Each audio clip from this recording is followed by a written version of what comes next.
Pues bueno amigos, antes que nada quisiera pedirles una disculpa por haberme tardado en subir este video. Lo que pasa es de que tuve ciertas dificultades al grabar el mismo. Al parecer el primer tema de los que están viendo aquí pues no se grabó, así que en estos momentos voy a hacer como que nada pasó. Voy a hacerme bien idiota y fingir que estoy exponiendo, ¿no? Ya ven que así se hace a veces. Entonces pues de ver una disculpa porque lo haya subido apenas, pero por si no saben, pues tengo vida realmente, ¿no?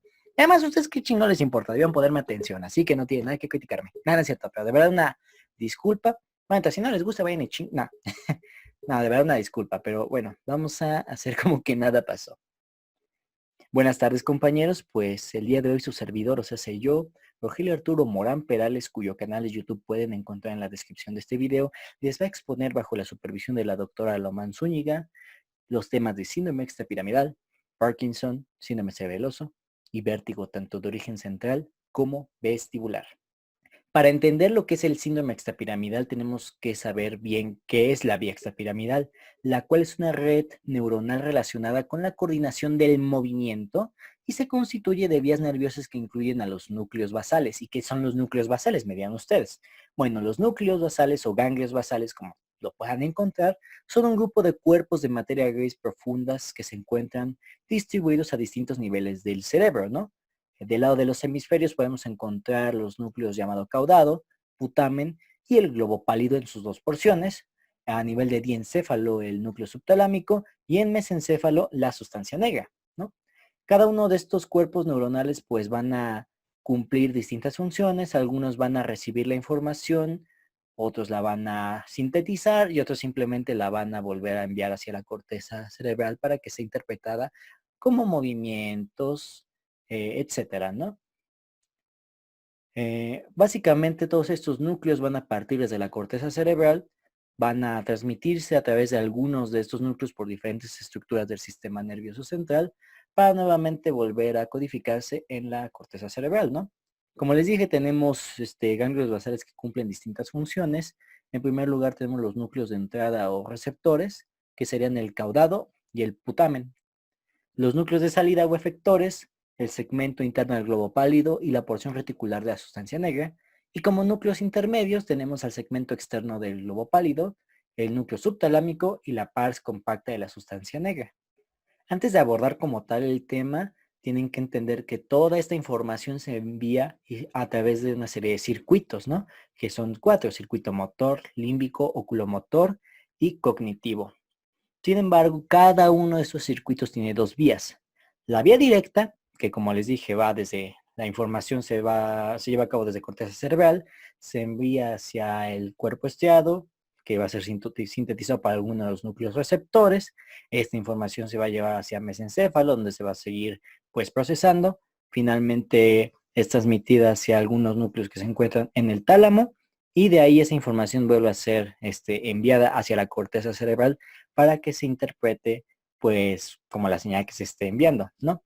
Esa es la vía directa, va a variar en cada uno de los circuitos, van a variar pues los núcleos y las distintas estructuras involucradas, pero la que no va a variar va a ser la vía indirecta, que consiste en que sí, de la corteza cerebral va a partir la información, una parte es enviada al núcleo subtalámico y la otra al estriado.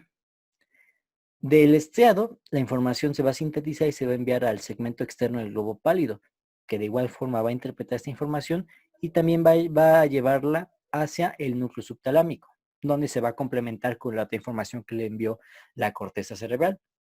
Una vez hecho esto, el núcleo subtalámico envía la información hacia el mesencéfalo y se sigue el proceso normal, del mesencéfalo al tálamo y nuevamente a la corteza cerebral. Como les digo, la vía indirecta va a ser exactamente igual para cada circuito. Pero bueno, en primer lugar tenemos el circuito motor, el cual se encarga de la planificación e iniciación de los movimientos aprendidos. Estos, como dije, inician en la corteza motora, sus neuronas se proyectan hacia el cuerpo estriado y son interpretadas por el núcleo putamen.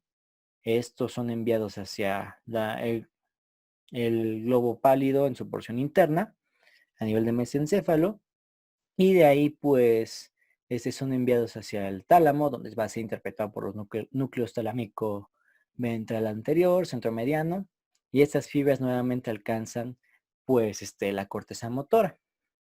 El siguiente circuito es el límbico y como su nombre lo indica, pues se va a encargar del control de las emociones. La información aquí va a partir, sí, de la corteza cerebral, pero desde el área singular anterior, que sería siendo el área 24 y 25 de Brodmann, la corteza orbitofrontal y temporal anterior. Estas van a proyectar sus fibras hacia el cuerpo estriado para ser, pues, interpretado principalmente por el núcleo estriado ventral. De igual forma va a enviar su información hacia mesencéfalo, donde va a ser interpretada por el globo pálido ventral.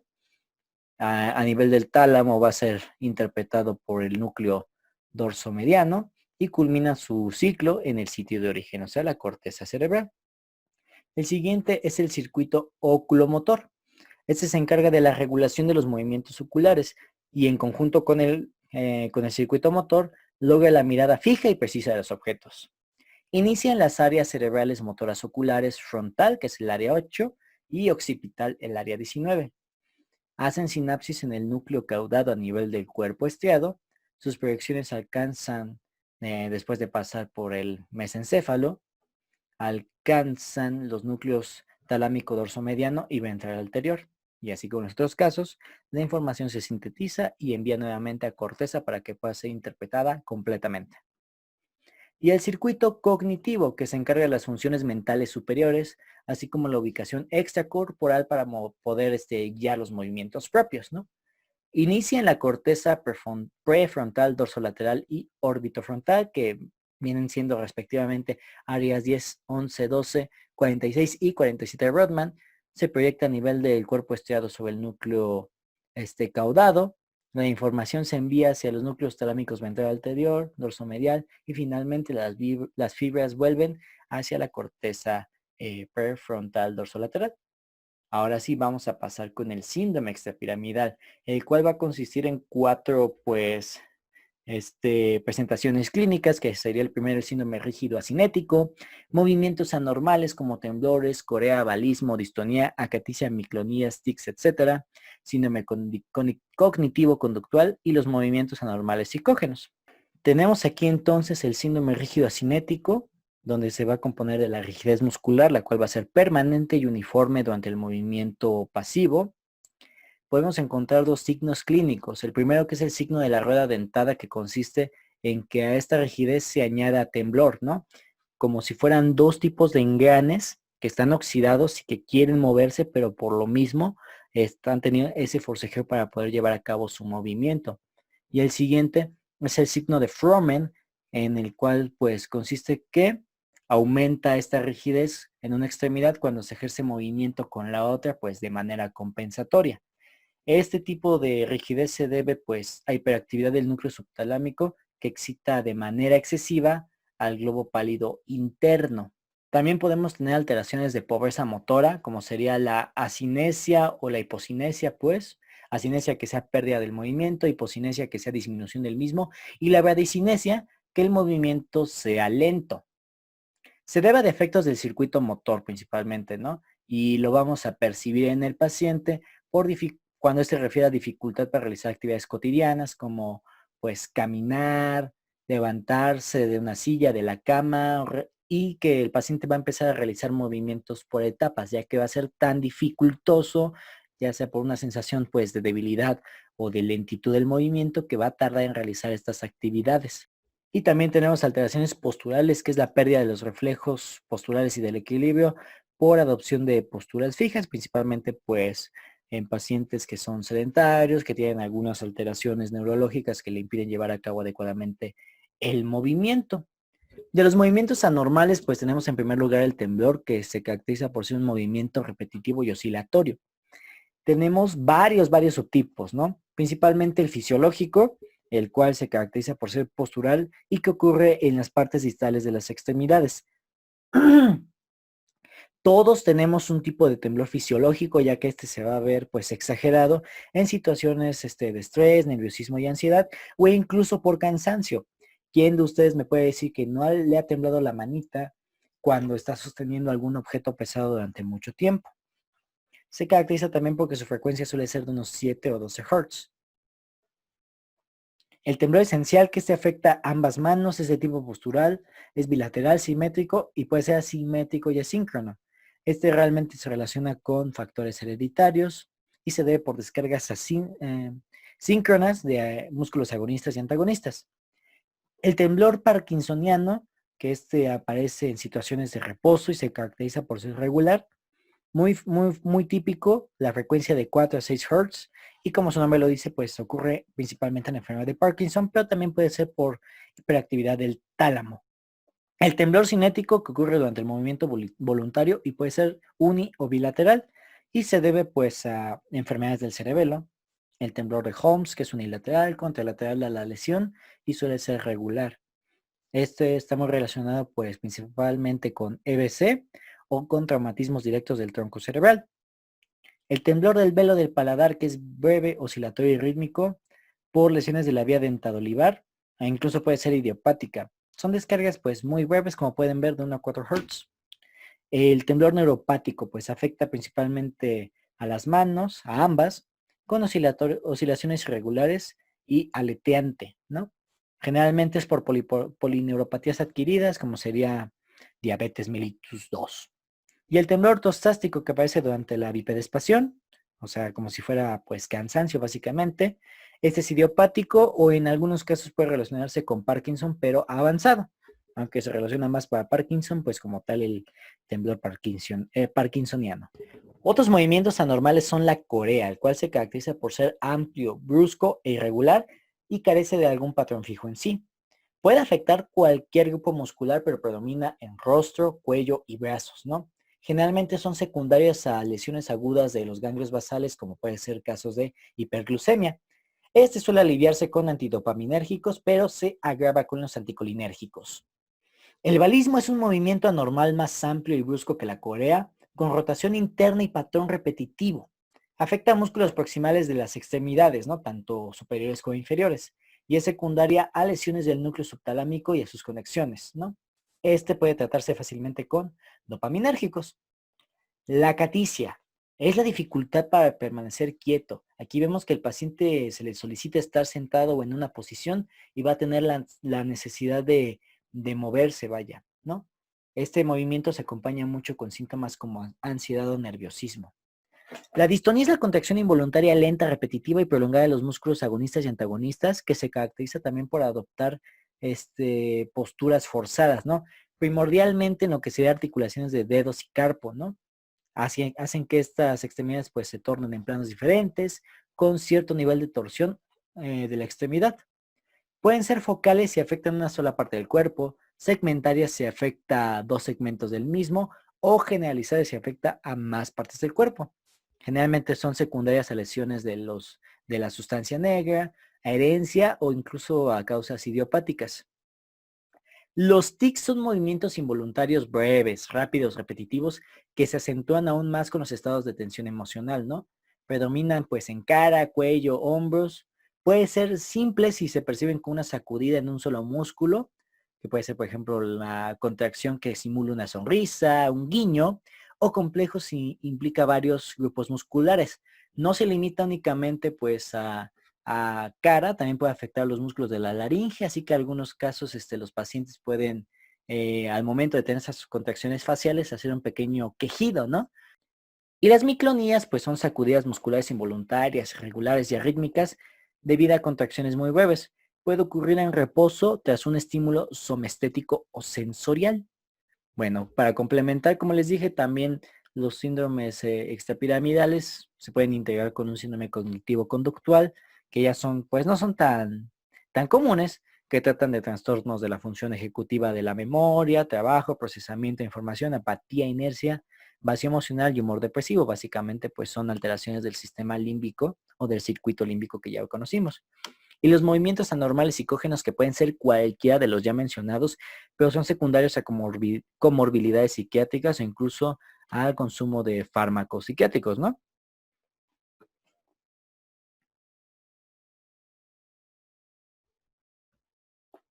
Y aquí la doctora nos empezó a hacer un comentario. Está interrumpido, pero mágicamente va a aparecer ella y todos vamos a poner atención. Y ahora sí. ¡Shh! de medicamentos podrían condicionarnos un síndrome extrapiramidal y tener este tipo de movimientos anormales. ¿En quiénes les damos metoclopramida? A los bebés, por ejemplo, que tienen diarrea, que tienen deshidratación o vómito, les dan, se intoxican con metoclopramida y les dan este tipo de movimientos anormales, ¿ok? Entonces hay que tenerlo en cuenta y de alguna forma sí pueden ser bastante frecuentes si se documenta alguna patología en especial, ¿sí? Ajá. Rogelio, si quieres Sí, doctor. avanzamos. Bueno, ahora vamos a entrar de lleno con lo que es Parkinson, que pues básicamente es un trastorno que se va a caracterizar por tener un síndrome rígido acinético, que va a tener síntomas motores, que como son temblores no temblores temblor en reposo, rigidez muscular, varicinesia principalmente, alteraciones posturales, así como algunos síntomas no motores, como pueden ser alteraciones del gusto, del olfato, de disfunciones sexuales, trastornos de, como depresión, ansiedad, neuropsiquiátricos, etcétera. Y eso se va a deber a que hay una degeneración de la pars compacta de la sustancia negra y una secundaria pérdida de neuronas dopaminérgicas en el cuerpo estriado. Realmente esta es la segunda enfermedad degenerativa a nivel mundial, enfermedad degenerativa cerebral. Se relaciona mucho con lo que serían las situaciones ocupacionales y la exposición a distintas sustancias. Se dice que su incidencia es a partir de personas mayores de 60 años, pero que los síntomas pueden iniciar unos 5 años antes, con una edad de inicio de 55 entonces, ahorita vamos a ver por qué, ya que la enfermedad tiene una evolución natural que va de hasta unos 10, 13 años más o menos. De los factores de riesgo, en sí la enfermedad tengo que aclarar que es idiopática en la mayoría de los casos. Aquí puse que antecedente de Parkinson con genes, porque si bien sí hay un porcentaje de unos 10-15% que se relaciona con alteraciones genéticas, ¿no? No solamente estos genes, hay muchísimos. Estos son algunos de los importantes. Como ya dije, edad de mayor de 55 años, sexo masculino, exposición a sustancias como pesticidas, personas que trabajan en el campo están muy expuestas a esta enfermedad, inhalación de magnesio, monóxido de carbono, glicoretileno, que es una sustancia medio rara que combina el cloro con el etil no sé qué, traumatismo craneoencefálicos recurrentes, anemias. También hay factores protectores que están como que en estudio, porque se dice que factores protectores serían pues obesidad, tabaquismo y consumo de café. Pues como que está en estudio porque como que en controversia y porque si bien puede proteger para el Parkinson, pues te daña para otras cosas. Entonces no es como que diga, paciente, por favor, fume. La fisiopatología, pues de manera natural, todos los humanos tenemos un conjunto de una población de neuronas dopaminérgicas de más de 500,000 y conforme avanza la edad, a partir de los 40 años vamos a tener una pérdida de esta, pero una pérdida leve, un 4% de esta población por cada década. Sin embargo, en la enfermedad de Parkinson esta pérdida va a ser aún mayor debido a que vamos a encontrar la inclusión de unos cuerpos llamados cuerpos de Lewy, que estos son pues complejos proteicos, citotóxicos y eosinofílicos intraneuronales que se deben por la formación de, bueno, por la mutación de una proteína llamada alfa-sinucleína, la cual ya sea por plegamiento errón, por mutaciones que provoquen que tenga un mal plegamiento, que aumente o disminuya de manera abrupta su cantidad, o que tenga modificaciones transcripcionales que alteren pues eh, el intercambio de nutrientes o, de nutrientes o cosas así con otras células o con otras neuronas, van a formar estos cuerpos que van a provocar una degeneración muy mayor de este grupo neuronal y van a denervar así al cuerpo estriado, y al denervarse el cuerpo estriado, pues va a alterar como tal la vía del movimiento. Entonces, aquí para continuar con la fisiopatología, voy a hablar también del cuadro clínico. Originalmente, la afectación no ocurre a nivel de la pars compacta de la sustancia negra. Se dice que esta pérdida neuronal va a iniciar a nivel del bulbo olfatorio y de la médula y va a provocar en el paciente síntomas inespecíficos relacionadas a la alteración en este nivel, ¿no? Como pueden ser hiposmia, ageusia, o sea, pérdida del gusto igual por lo de la hiposmia. También puede alterar cuestiones digestivas provocando constipación, una ansiedad o depresión leve, discromatopsias y alteraciones del sueño, principalmente durante la fase REM. Pero conforme avanza la enfermedad, que son unos aproximadamente 5 años después de presentar estos síntomas no motores, ahora sí vamos se va a manifestar la enfermedad con síntomas motores clásicos, como son la bradicinesia, que ya dijimos que es un movimiento lento, rigidez muscular, temblor en reposo y puede haber o no alteraciones motoras. En esta fase es cuando vamos a diagnosticar a la mayoría de los pacientes, pero el problema es de que cuando existen síntomas motores también es equivalente a que esta población de neuronas dopaminérgicas ha disminuido entre un 60 y un 70%. Y de ahí va a evolucionar la enfermedad que va a tener complicaciones motoras en que estos movimientos se van a acentuar más, perdón, estas alteraciones, va a haber disinesias, trastornos de la marcha, ataxias, disartrias, que va a ser la articulación incorrecta de las palabras, se va a decir que es como si hablaran, arrastrando las sílabas, y otras situaciones no motoras, como pueden ser así que estos cuadros de depresión y ansiedad se acentúen más, puede incluso haber demencia, desregulación del ciclo vigilia-sueño, psicosis, etcétera, ¿no? Esta fase es la última, va a ocurrir, ya les dije, como entre 10 o 13 años aproximadamente de evolución normal. Este es un cuestionario que se utiliza para identificar algunos de los síntomas no motores, pero quédense con lo que les dije, que es la pérdida del gusto, del olfato, alteraciones visuales, cuestiones de sentimentales como ansiedad, depresión, etcétera. El diagnóstico, pues básicamente va a ser clínico y para eso tenemos estos criterios que son del Banco de Cerebros, de la Sociedad de Enfermedad de Parkinson del Reino Unido, en el cual nos dice que tenemos que primero diagnosticar un síndrome parkinsoniano. Y esto es que sí o sí el paciente debe presentar la bradicinesia y al menos uno de los siguientes síntomas motores, que puede ser el temblor en reposo, la rigidez muscular o bien la inestabilidad postural, pero que hayamos descartado cualquier otra posible etiología, como puede ser cerebelosa o vestibular. Tras esto tenemos que descartar cualquier posible diagnóstico diferencial o causa de estos trastornos motores, que son todos estos. El paciente debe carecer de todas estas situaciones aquí presentes. Y puede haber criterios predictivos positivos de enfermedad de Parkinson, que se requieren al menos 3, que van más relacionados con la evolución de este mal, si se presentó de manera unilateral y si hay asimetría en los síntomas, prevaleciendo más que nada en donde inició, que el temblor en reposo esté presente, que se vea que es progresivo y si ya tiene, se trató con levodopa, que vamos a hablar de eso más adelante, que haya tenido una buena respuesta, que haya tenido una corea inducida por lo mismo, o que si ya lleva tratamiento aproximadamente de 5 años o más, haya tenido una buena respuesta al mismo. Así de que este dice más 8 y el seguido, eso ya es error de cómo lo redactaron en la guía de práctica clínica, pero se supone que eso de curso clínico de 10 años o más es otro criterio. Otra prueba pues útil para el diagnóstico es la prueba aguda de levodopa, que la levodopa va a ser el tratamiento principal de la enfermedad de Parkinson, ¿no? Pero antes se puede utilizar también como un método diagnóstico. Se tiene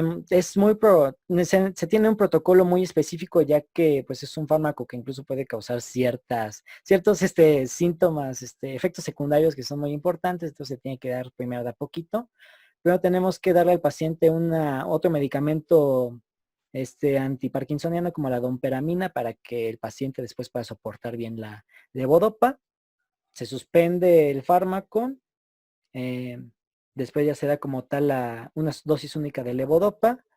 Se evalúa con un cuestionario que te les voy a mostrar, que es más que nada también como para ver la evolución, que es el MD-UPDRS, que tiene varios apartados, presionando síntomas motores, no motores, posibles complicaciones, pero también va a haber un apartado que es el motor y únicamente tenemos que ver los síntomas que están ahí, los signos y síntomas que están ahí que presenta el paciente y evaluar después de 15 minutos de haber administrado el tratamiento si estos persisten o no.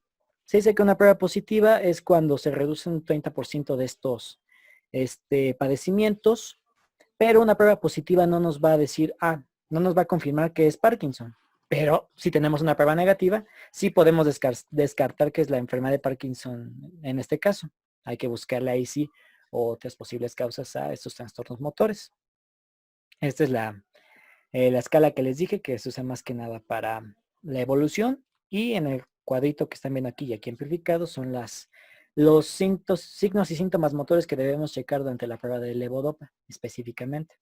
Pero como pueden ver, evalúa todo desde los trastornos motores, no motores y las complicaciones que son las de hasta abajo. Otros estudios, la guía práctica clínica dice que sí se puede hacer estudios de imagen, pero que tampoco son de mucha utilidad, algunos, no todos. Se utiliza la TAC y la resonancia magnética más que nada para descartar algunas otras posibles causas estructurales que pueden provocar los síntomas, aunque la resonancia magnética sí puede mostrar cierta hipointensidad en la sustancia negra que nos va a indicar Parkinson, pero realmente en la práctica clínica no se utiliza tanto. Lo mismo que la ecografía transcranial va a mostrar hiperecogenicidad moderada o severa de la sustancia negra. Otros estudios más específicos, pues, de medicina nuclear puede ser la imagen por tensor de difusión de alta resolución o el SPECT, que utilizan ciertos medios de contraste o radiomarcadores para ver la captación de estos a nivel de la sustancia negra. Por ejemplo, en el SPECT, la primera imagen que dice A es un paciente pues relativamente sano. Vemos cómo se va marcando este biomarcador y conforme va evolucionando la enfermedad, esta captación va disminuyendo. Esta imagen se ve mejor en el TEP, que se utiliza más para ver la evolución de la enfermedad, donde vemos que en un paciente con control, los ganglios basales, que son esos marcados con el contorno blanco intenso, en control se ve clarito esta captación, pero conforme va avanzando la enfermedad se ve hasta borroso. También podemos estadificarlo, ya sea con la escala de Hoehn-Yahr modificada, que básicamente nos va a decir qué tan grave está el paciente. Desde estadios 1, que muestra que los trastornos sean unilaterales, y ya unos 5 si se manifiestan también axiales. 2 si son bilaterales, pero sin alteraciones del equilibrio. El 2.5 que muestra que el PULTES o la prueba del empujón no hay alteraciones posturales. En el estadio 3 ya hay alteraciones posturales, pero todavía es independiente del paciente. En el estadio 4 que el paciente ya está incapacitado para realizar ciertas actividades, todavía puede caminar, pero generalmente va a necesitar ayuda para esto, así como para incorporarse. Y en el estadio 5 el paciente ya no va a poder ni siquiera caminar o moverse con facilidad. Y el tratamiento, como ya dijimos, principalmente va a ser la levodopa, 25 miligramos más 100 de Ay, se me fue el nombre, doctora. Carbidopa. El problema de la levodopa es de que es un fármaco que a la larga va a perder su efectividad y también se relaciona con efectos secundarios como disinesias o trastornos mentales como somnolencia, alucinaciones. Lo que va a hacer es básicamente convertirse en dopamina para que el paciente mejore un poquito sus síntomas.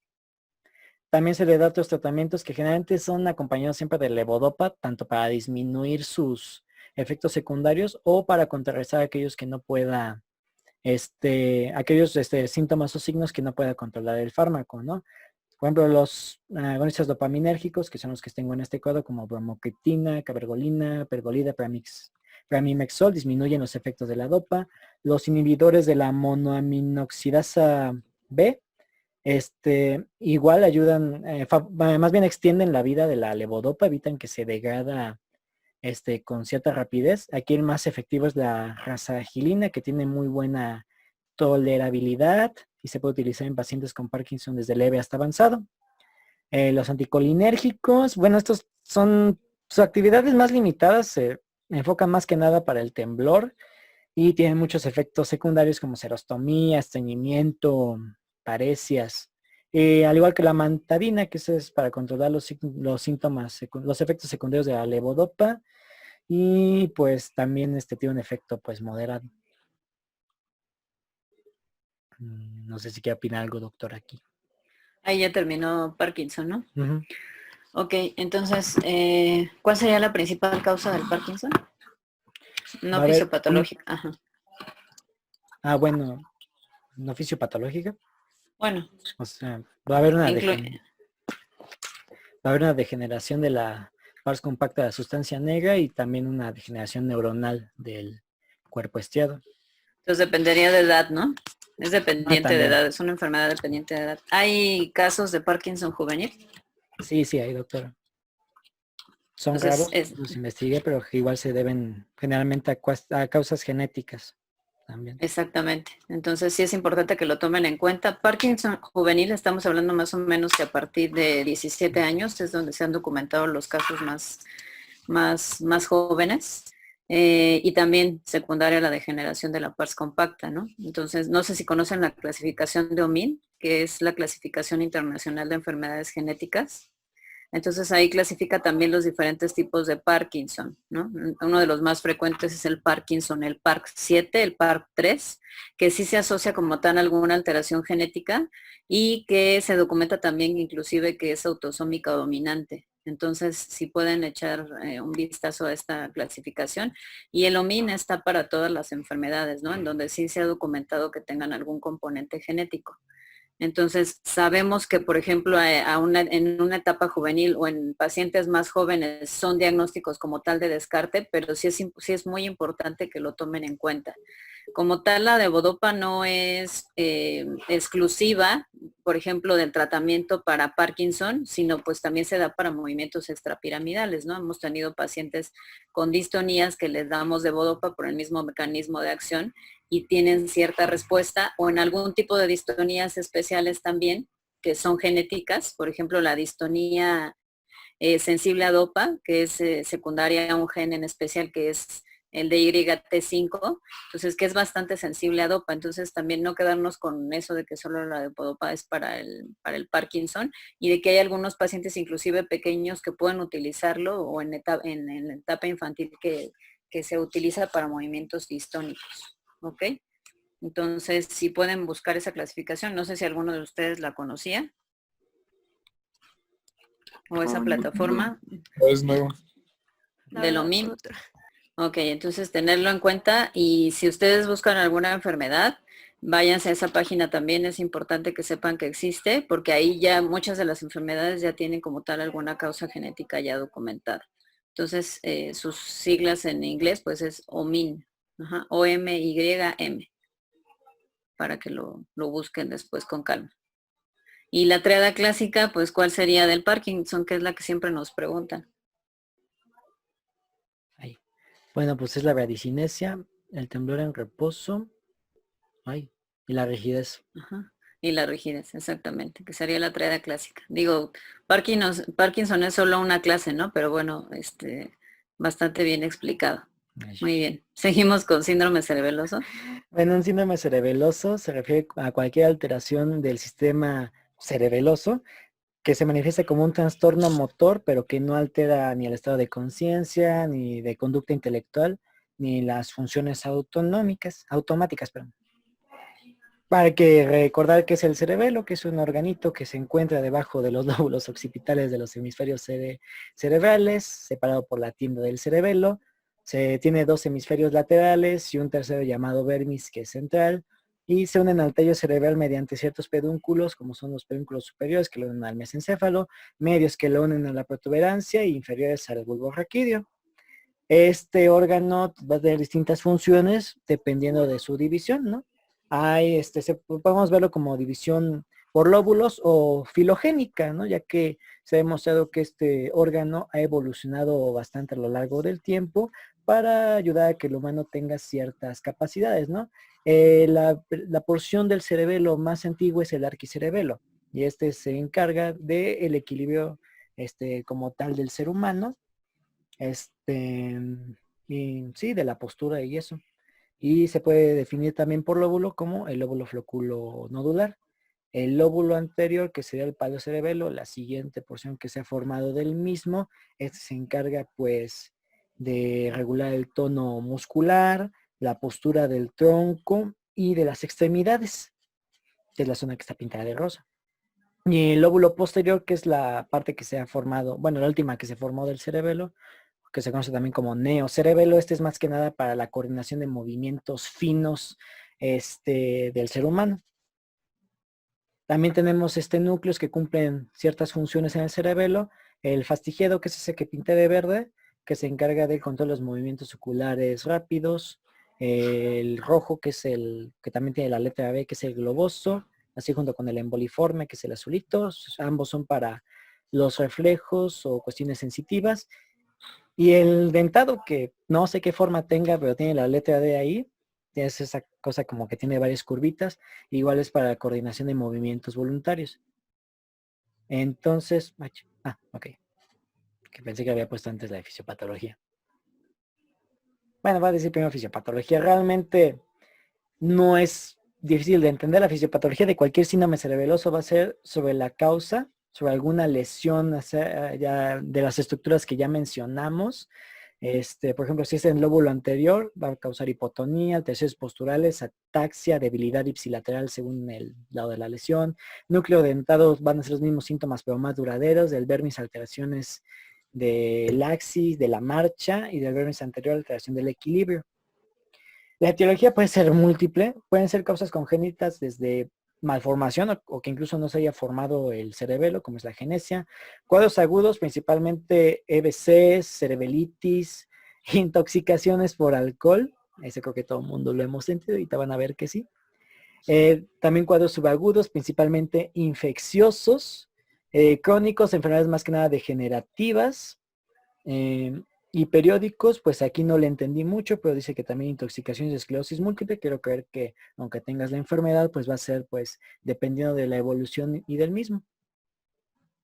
Ya dije fisiopatología, pues principalmente un síndrome cerebeloso va a ser motor, aunque también podemos encontrar alteraciones de la conducta,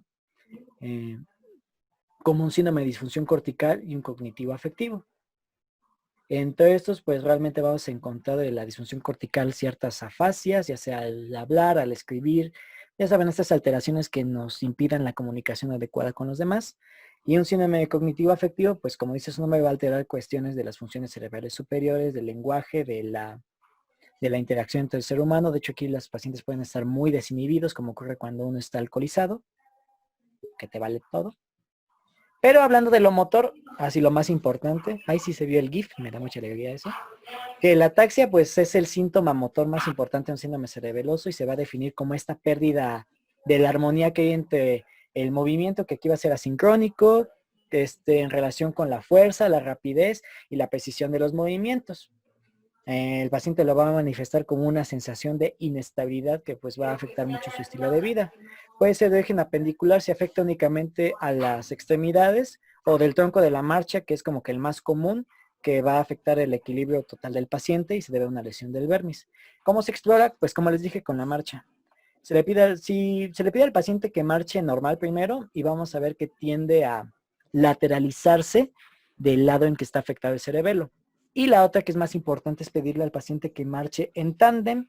Esto es que al caminar, pues al apoyar un pie, al siguiente paso apoye el talón de este pie con la punta del anterior, como siendo así gallo, gallina, que es la imagen que estamos viendo aquí en la exposición, donde vemos que el paciente de entrada para estar de pie está inestable, pero mientras trata de avanzar en tándem, esta inestabilidad se acentúa más.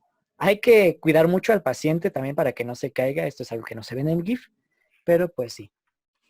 La dismetría, que es la apreciación incorrecta de la distancia de nuestras propias partes del cuerpo con algún objeto. Este se va a explorar con técnicas sencillas como dedo horizontal, dedo nariz, dedo, ¿no? Ya saben, dedo horizontal, que le pedimos al paciente que ponga primero su dedo en la nariz y luego trata de tocar el nuestro, acercarse a nuestro dedo. Dedo nariz, que es de que le pedimos que de manera alternada toque su nariz y luego extienda su brazo, tipo YMCA. O dedo, que nosotros como médicos pues tenemos que extender los dedos así y que el paciente de igual forma trate de chocar los suyos con los nuestros, como si estuviera haciendo una técnica de fusión de Dragon Ball. Cuando hay alteración, pues el paciente tiende a no llega al objetivo o se pasa o pues no puede realizar bien estas exploraciones, actividades, pues. Las diadococinesis. Hipometrías o hipermetrías. Se llaman hipometrías o hipermetrías. O sea, hipo es que no llega, hipermetrías también se pasa. Gracias. Y las disdiadococinesias es la incapacidad de realizar movimientos rápidos, alternantes y repetitivos en función de sus músculos antagonistas y agonistas. Aquí lo que se pide al paciente es de que ponga sus dos manitas en sus muslos. La bibliografía dice que haga movimientos como de que estuviera amasando una tortilla, o yo lo veo más como si estuviera tratando de hacer un caricachupas extremo. Y lo que tiene que hacer, bueno, no me ven las piernas, pero básicamente es que de manera rápida tiene que hacer esto. Si lo hace bien, no hay alteración cerebelosa, pero si de alguno de los dos brazos o incluso en ambos, vemos que el movimiento es lento, que el movimiento pues no va ni siquiera, va a ser discoordinado también, vamos a decir que hay una afectación. Hay también obviamente otras alteraciones como puede ser la hipotonía, que pues hay disminución del tono muscular, simplemente se va a explorar pues viendo el tono muscular. Asinergia, que es la incapacidad del paciente de realizar movimientos básicos aprendidos, como pueden ser atarse las agujetas, lavarse los dientes, abotonarse la camisa, y para explorarlo tenemos que decirle al paciente que haga esas actividades, ¿no? Que se ate las agujetas, se acomode la corbata, y vamos a ver que el paciente con alteraciones va a tener una gran imposibilidad de realizar dichas acciones. También puede haber un temblor que es postural intencional, o sea, el movimiento. Y lo vamos a notar igual únicamente con la inspección.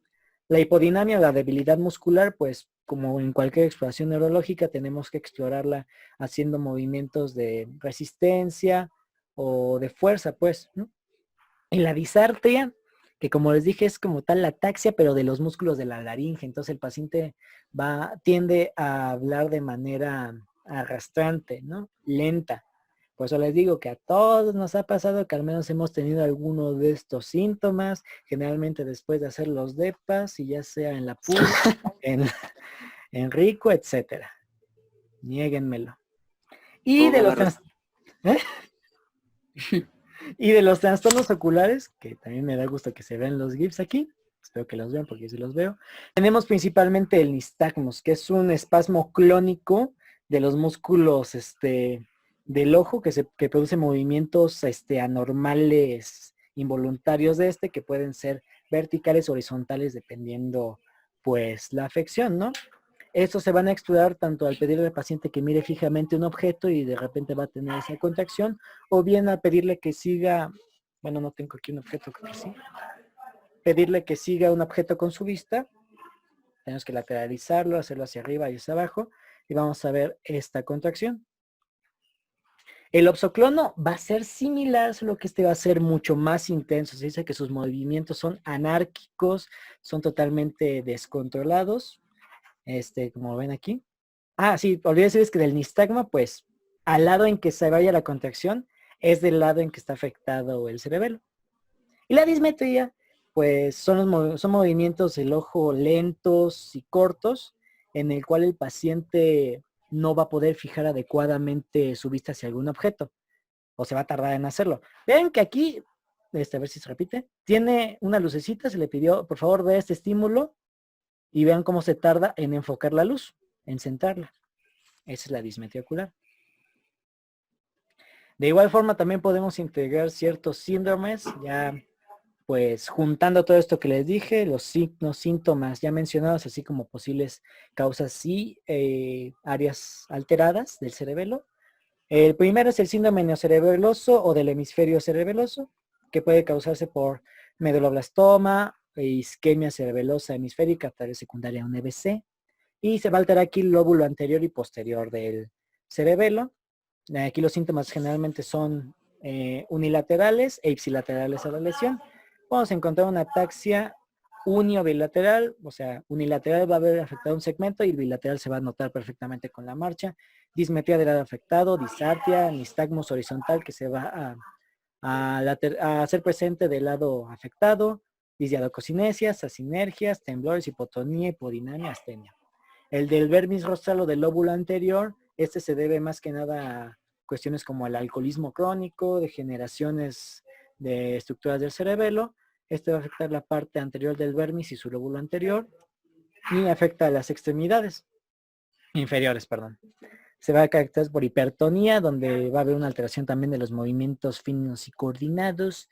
Va a haber un ondeo lateral del tronco y cabeza porque no va a haber cierta estabilidad postural.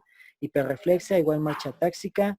La dismetría en la prueba de talón rodilla, que aquí el paciente tiene que estar en decúbito. Y vamos a pedirle que, sin ver obviamente, trate de levantar su rodilla, bueno, su pierna, y con el talón tocar la rodilla. Lo mismo con la otra pierna. Y pues tiene que lograr su objetivo, y si no, pues también hay alteración a nivel de cerebelo, se dice. El de la línea media o vermis, pues como tal va a afectar a esta zona, al vermis, que también puede afectar el lóbulo posterior y flóculo nodular, el flóculo, bueno, sí. Y se relaciona con el meduloblastoma, que me parece que, ay, es que alguien entra, que vamos a ver la siguiente semana, creo. Y se relaciona más que nada con trastornos del equilibrio, ¿no? Por el área que está afectada. Como ya dijimos, va a haber una ataxia troncal, o sea, cierta inestabilidad que se va a manifestar con la tendencia de que el paciente va a lateralizar su cuerpo o va a dejarlo caer hacia adelante o hacia atrás, como si se estuviera tambaleando. Una marcha inestable o atáxica, hiperreflexia. Lo mismo, por lo mismo de que va a tener su ataxia, va a tener dificultad para tener la cabeza erguida. Y el nistagmus vertical, que generalmente se lateraliza hacia abajo en este síndrome. Ahora, ya. El síndrome pancerebeloso, que como dice PAN, pues va a afectar a todo vermis, se relaciona más que nada con cuadros de hipoglucemia o paraneoplásicos, va a afectar las 4 extremidades, así como la región axial del cuerpo. Igual se va a manifestar, como ya vimos, con marcha táxica, ataxia troncal, nistagmus. Por lo mismo, el nistagmus va a ser va a estar muy acentuado y va a haber dificultad para poder realizar una campimetría adecuadamente, porque a cada momento el paciente va a tener este movimiento anormal, dismetrías, disartrias, disdiadococinesias, hipotonía, hipodinamia. ¿Hasta aquí alguna dudita? ¿Alguna duda, chicos, de síndrome cerebeloso? No, por el momento no. No, doctora. Recuerden que las lesiones del síndrome, las lesiones del cerebelo, recuerden que son la mayoría de las veces ipsilaterales, ¿no? Es decir, si tiene el paciente alguna alteración a nivel del hemisferio derecho, la ataxia va a ser ipsilateral, o sea, va a lateralizar hacia el lado derecho, ¿no?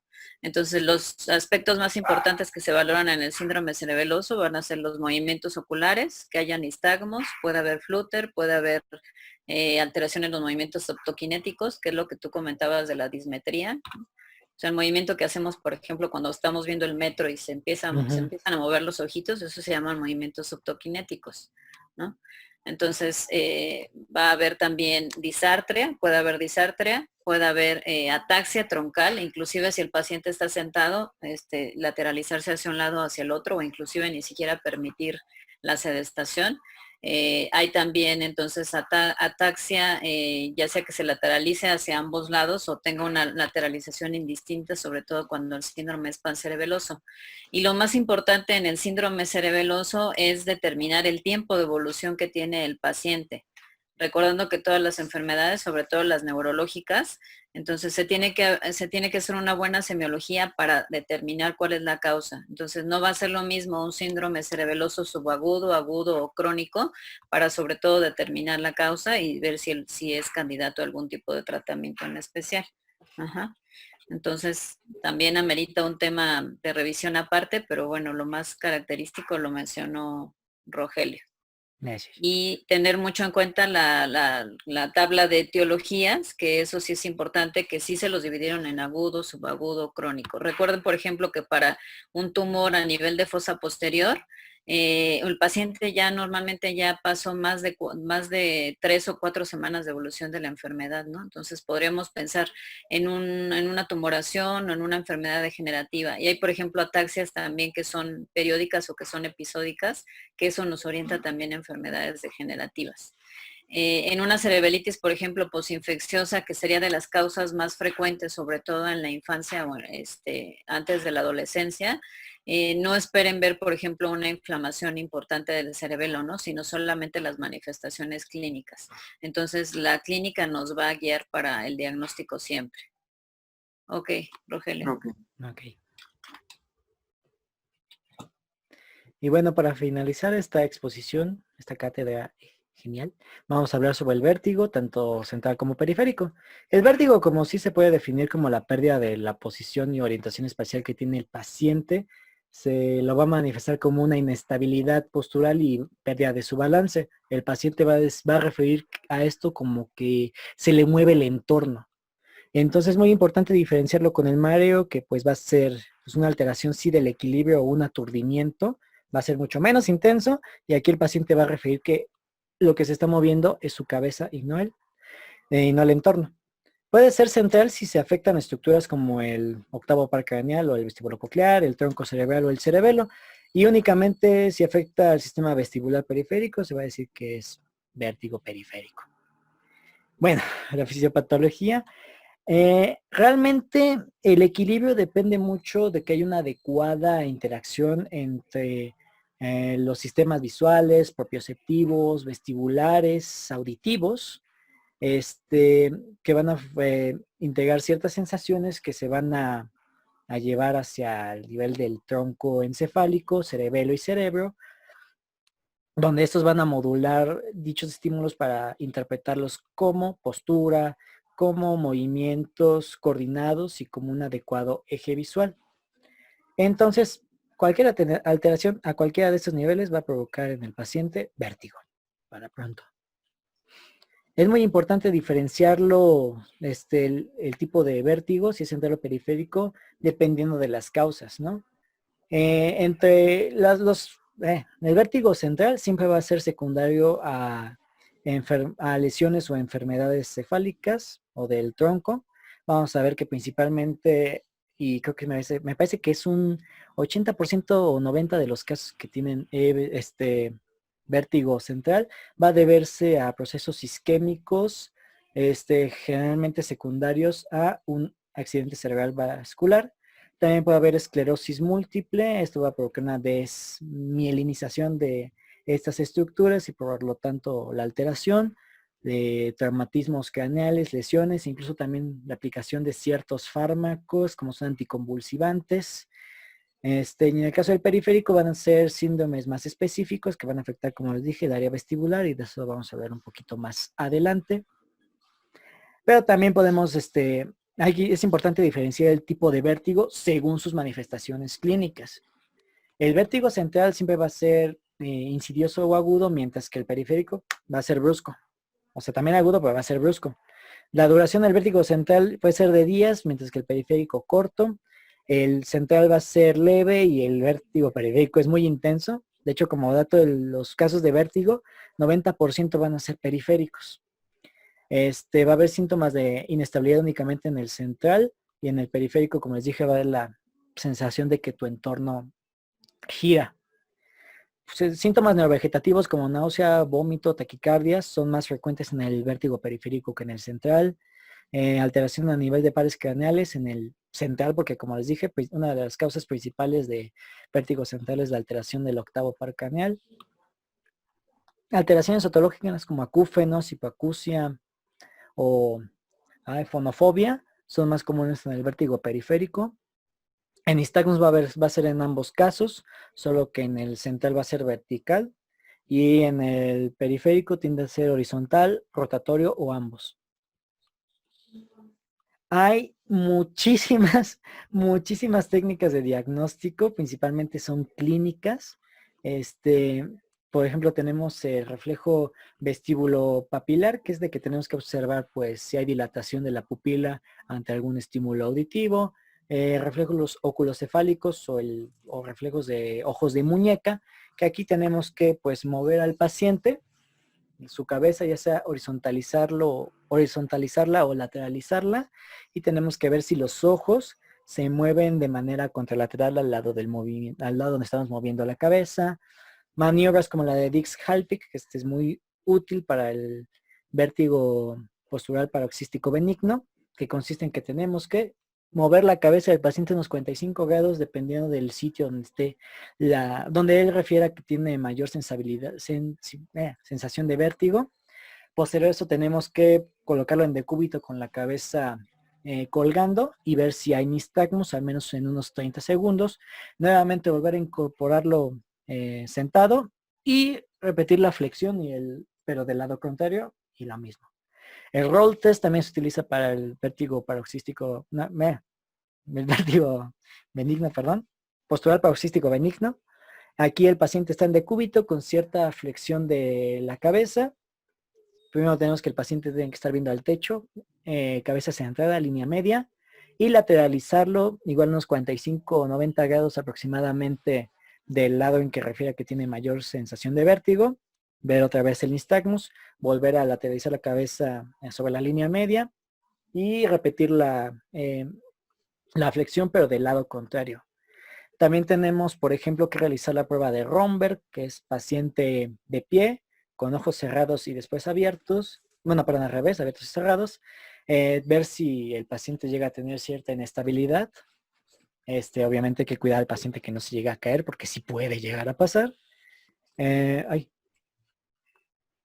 Estímulos, pruebas calóricas, en el cual si colocamos agua fría en el oído del paciente, donde refiere, bueno, del lado que refiere a vértigo, si es agua fría va a haber un nistagmus que se va a ver opuesto al lado donde lo estamos lateralizando. Y si es agua caliente, pues va a ser todo lo contrario. Es decir, se va a ir al lado en que lo estamos lateralizando. Hay otras pruebas que son la del Head Impulse Test, que ahorita voy a explicarles mucho su utilidad. Esta consiste en que vamos a decir al paciente, mira un objeto fijo y lateralizamos su cabeza hacia los lados, hacia arriba o hacia abajo, pero le tenemos que pedir que no deje de ver ese objeto, que no deje de prestar atención. Si al lateralizarlo a cualquier lado vemos que llega a perder el punto enfocado, es positiva la prueba, o sea, dice que sí hay vértigo presente. También tenemos que revisar el nistagmus, su duración, las causas, hacia qué lado se presenta. El skew text o de oclusión, de oclusión. Aquí tenemos que ir tapando cada ojo de manera alternada y rápida. Se dicen que unos 2 segunditos aproximadamente. Y tenemos que ver que al momento de destapar un ojo haya cierta reacomodación del ojo. Eso indica que la prueba también es positiva. ¿Y para qué se hacen estas últimas dos? Esta es la prueba de Hintz, cuyo nombre básicamente significa... Ay, es que se volvió a entrar el doctor Cano. Admit. Que dice que es la técnica Head Impulse, HI, N de nistagmus y TS del test skew, ¿no? Aquí lo que tenemos que, bueno, para lo que nos sirve esta como escala, es para diferenciar entre el vértigo central y periférico, dependiendo de los resultados que hayamos tenido ante estas maniobras. Esta escala hasta eso se utiliza mucho más para el vértigo central, específicamente para los pacientes que tienen evento vascular cerebral. Es más sensible para esa etiología, ¿no? Entonces tenemos que en la prueba de Head Impulse, que es la que digo que tienes que ver el objeto fijo y lateralizar la cabecita, en el vértigo central y de manera normal no va a perder la vista en dicho objeto, mientras que en el periférico sí va a tender a perderlo. En el nistagmus, en el vértigo central va a ser espontáneo y va a depender de la mirada. Bueno, de que tengas la mirada en un objeto. Y en el periférico, en el periférico pues va a tener una sola dirección. Mientras que en el central pues depende de a qué lado estés moviendo la cabeza o estés moviendo el ojito más bien. Más bien el ojito, no la cabeza. Y de la de oclusión, En el central sí va a haber una desviación después de descubrir el ojito, mientras que en el periférico no.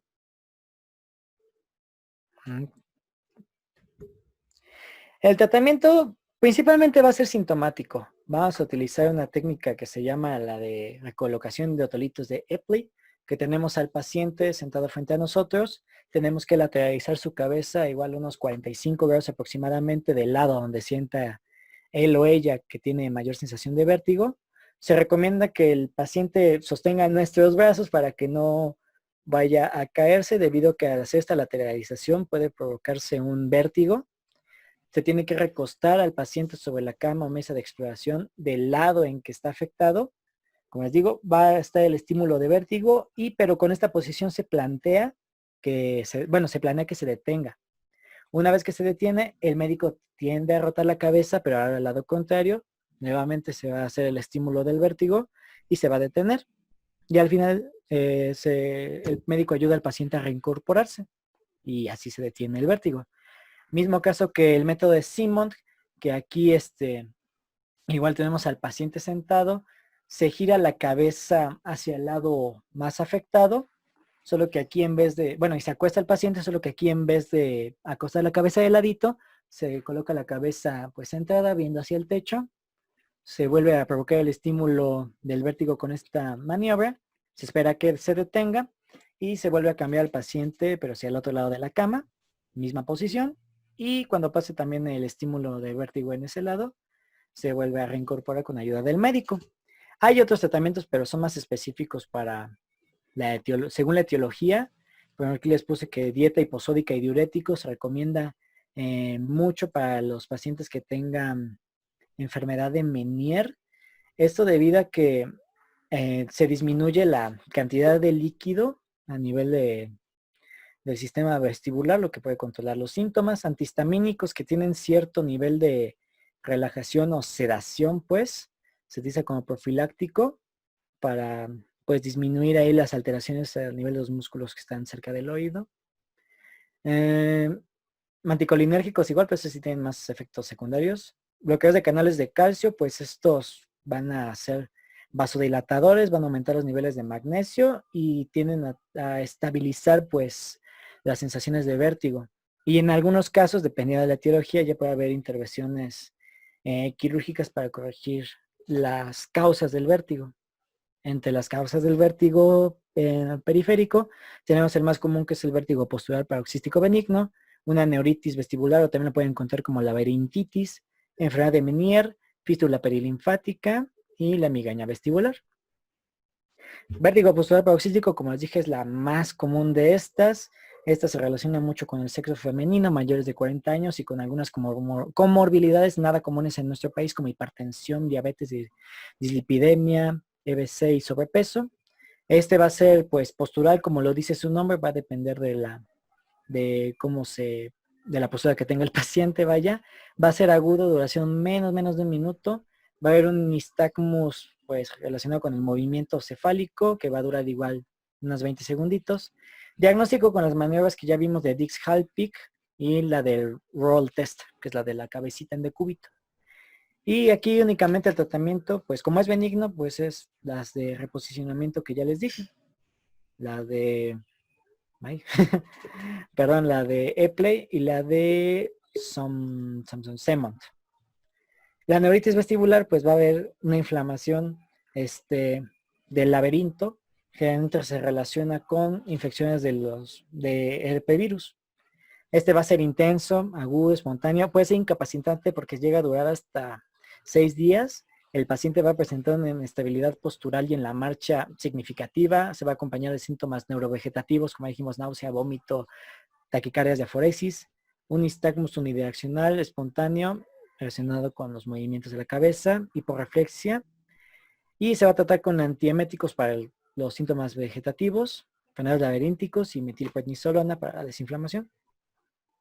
La enfermedad de Meniere, que se relaciona con un aumento del líquido endolinfático en el sistema vestibular. Sí va a ser unas crisis de vértigo, pues, episódicas, que igual van a dar poquito, unos minutitos a horas. Creo que son hasta 24 horas, me parece. Se va a relacionar mucho con hipoacusia y acúfenos intermitentes.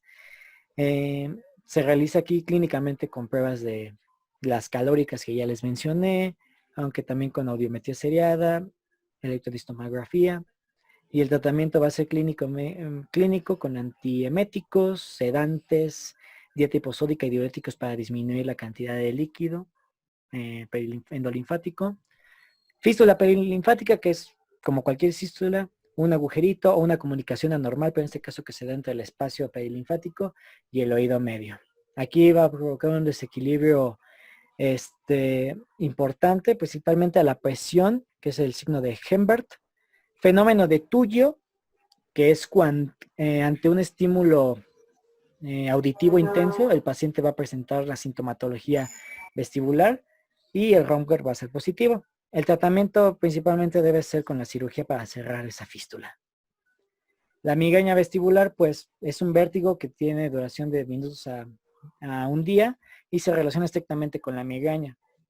Aquí, pues, el tratamiento va a ser sobre la misma migraña o las posibles causas, modificando sus estilos de vida, dando AINES, dimenhidrato, ergotamina, etcétera. Síntomas vestibulares, pues, van a haber vértigo, ya sea rotacional o posicional. Síntomas auditivos, la fonofobia, que igual es el, dolor o la presentación de los síntomas vestibulares ante algún estímulo auditivo, acúfenos, hipoacusia. Puede ser definida probable dependiendo algunas características aquí.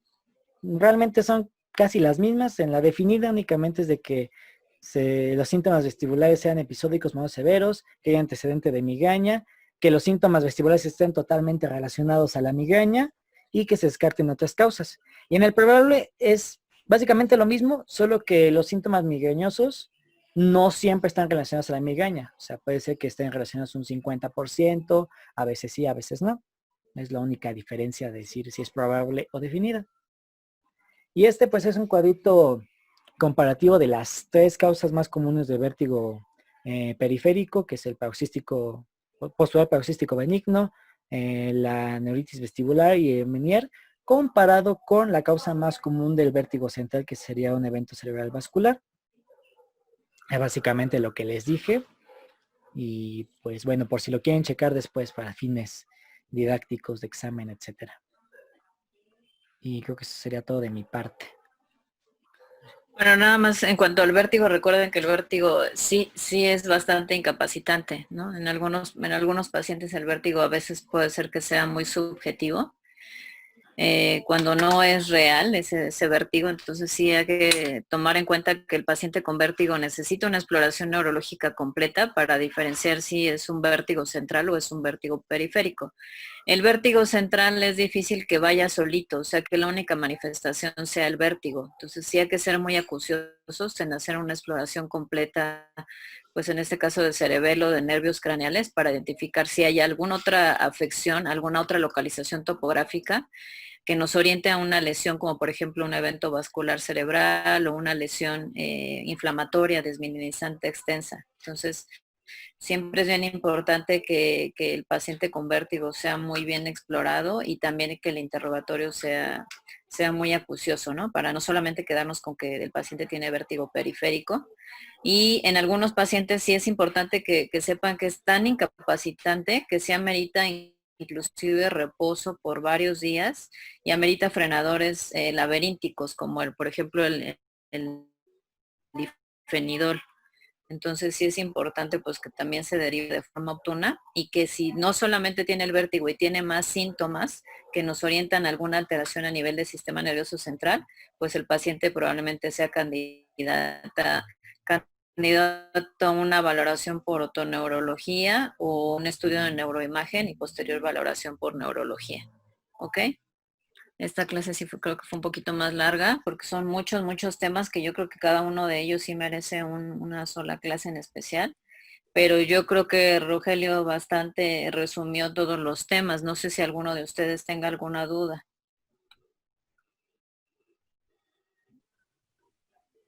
No, Creo que no. Solo volver a revisar bien, Exacto. repasarlos y ya. Las vías. ¿No? Las vías es importante, digo, por cuestiones de fisiopatología. Y también si pueden, por favor, revisen videos en YouTube de los diferentes movimientos anormales, ¿no? Por ejemplo, los movimientos movimientos extrapiramidales son bien difíciles de controlar, son muy, muy difíciles de controlar. A veces necesitan algunos pacientes que tienen síndromes extrapiramidales, ameritan hasta palidotomías, ¿no? Que son tratamientos ya quirúrgicos para ese tipo de movimientos anormales. Entonces es un tema muy aparte, muy extenso, digo como todos, pero sí es importante pues que lo tomen en cuenta para que sepan detectarlo y también derivar de forma oportuna y no solamente quedarnos con que es algo, por ejemplo, periférico o local, ¿no? Entonces buscar más cosas que nos orienten al diagnóstico. ¿Alguna otra duda? Yo creo que no, doctora. ¿No, No, chicos? Bueno, No, doctora. creo que nada más un breve comentario, ya no con respecto a la clase. Me faltaba alguno de ustedes que me enviara su hoja de evaluación de la exposición. creo que era Luis. Sí, yo se la había mandado, doctora, acabando la clase. Sí. ¿Sí? Ah, ok. Entonces lo voy a checar, pero creo que sí la de Luis es la que me falta. Y a los demás creo que ya no les debo calificaciones. Sí, Si algo- muchas gracias, doctora. Si alguno se los debo, entonces que hable ahora. ¿Nadie? No, doctor, creo que no. Bueno. Yo justo acabo de confirmarle hace Todo ratito. bien. Sí, vi, Héctor. Ok, bueno, pues entonces te agradezco mucho, Rogelio, y yo creo No, que hiciste ustedes. una muy buena revisión de todo. Nada más y pónganse a ver videitos en sus tiempos libres de movimientos anormales, de crisis, pacientes con marchas atáxicas, ajá. Iba a poner más GIFs de los movimientos anormales, pero llegó un punto en que se me cuatrapeaba la presentación por todo eso, entonces mejor. Y es que distonía es un tema, Ujú. síndrome extrapiramidal es un tema totalmente aparte y pues a lo mejor sí lo más didáctico a veces es que veamos videos, pero en sus tiempos libres sí les dejo de tarea eso, Sí. ¿no? Bueno, pues creo que no hay ningún comentario, les agradezco mucho, que tengan bonita tarde. Así es, pues gracias por su atención a todos, muy buen provecho. Recuerden que ayer subí video, así que vayan a mi canal, suscríbanse y bye. Está bien. Se está haciendo promoción. Siempre, doctora, siempre. Muchas gracias, doctora. Gusto en saludarle. Igualmente, Felicidades, Rogelio. doctor. Muy bien. Gracias, doctor. Muchas gracias. También a usted, doctora. Muchísimas gracias por todo. Muchas gracias a ustedes. Nos vemos pronto, chicos. Claro que Bye. sí. Bye. Gracias, doctora. Buena explicación. Gracias, bye. Bye. Cuídense Gracias, mucho. gracias. a Bye. todos.